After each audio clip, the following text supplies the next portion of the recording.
ฟักทองมีวิตามิน A สูงช่วยในการทำงานของสายตารวมทั้งฟอสฟอรัสแคลเซียมที่มีความสำคัญต่อโครงสร้างของกระดูกและฟันและที่จะลืมไปไม่ได้เลยก็คือเบต้าแคโรทีนนะคะซึ่งเป็นสารต้านอนุมูลอิสระอยู่ในเนื้อสีเหลืองของฟักทองนั่นเองวันนี้มัมส์คุกกิ้งมีเมนูย่อยง่ายได้ประโยชน์จากฟักทองอย่างซุปฟักทองมาฝากกันค่ะ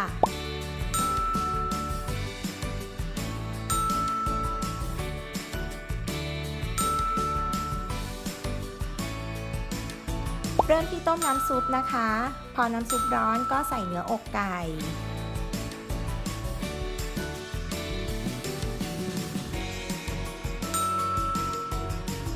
ใส่ฟักทอง แล้วก็ต้มไปเรื่อยๆค่ะ จนเนื้ออกไก่และฟักทองสุกและนิ่มดี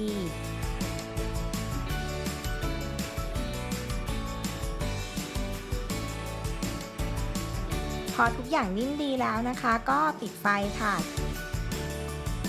แล้วก็นำไปปั่นด้วยเครื่องปั่นจนเนื้อละเอียด